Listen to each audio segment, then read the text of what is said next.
Incredible milestone night. John Tavares reaches 1,100 points as the Maple Leafs outlast the Rangers in thrilling Madison Square Garden showdown. Have you ever dreamed of joining the greatest players in hockey history? That's exactly what happened to John Tavares on Thursday night at one of the most famous arenas in the world, Madison Square Garden in New York City. The Toronto Maple Leafs captain had a night he'll never forget, scoring 2 goals and adding an assist to reach 1,100 points in his amazing NHL career.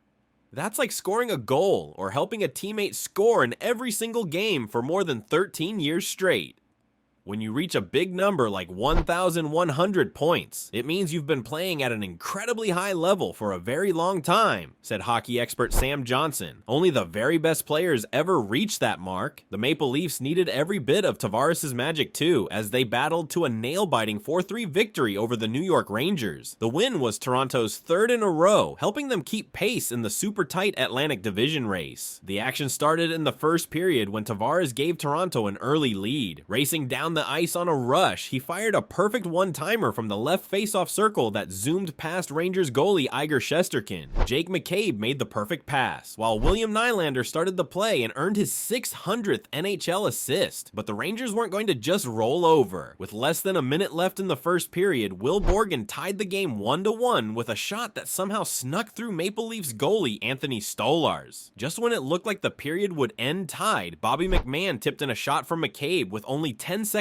left. The Maple Leafs took a 2-1 lead to the locker room, and the Rangers fans couldn't believe it.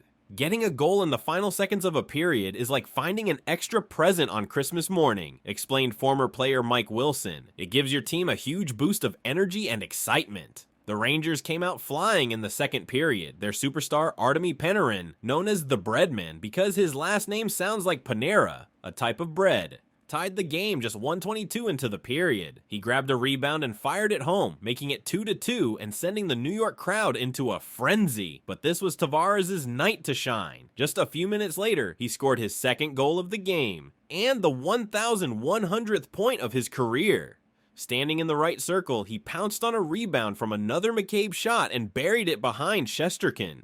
The Maple Leafs bench erupted in celebration, knowing their captain had just joined an exclusive club of only 8 active NHL players with 1,100 or more points. I remember watching John Tavares when I was a kid, said teammate Matthew Knies, and now I'm on the ice when he reaches this amazing milestone. It's something I'll tell my kids about someday.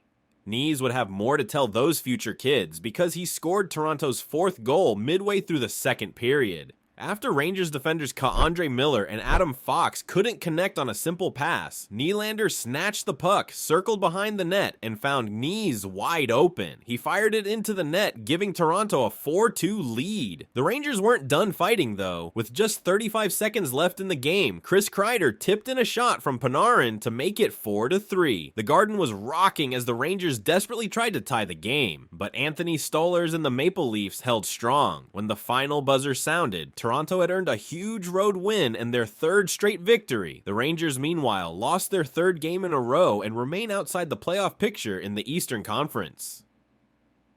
This is how playoff hockey feels, said Maple Leafs coach Craig Berube.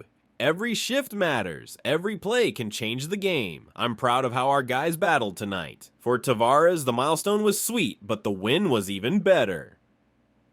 Individual achievements are nice, but winning as a team is what really matters, he said with a smile. We're playing good hockey at the right time of year. As for the Rangers, they'll need to turn things around quickly if they want to make the playoffs. We showed we can play with one of the best teams in the league, said Rangers captain Jacob Trouba. But we need to start turning these close games into wins. So remember kids, no matter if you're just starting to play hockey or dreaming of the NHL, with enough hard work and dedication, maybe someday you'll join John Tavares in the 1,100 point club. Gloves are off. This is reminiscent of the old days. The big boys have come to play. McDavid! Remember the Winnipeg Jets from a couple months ago?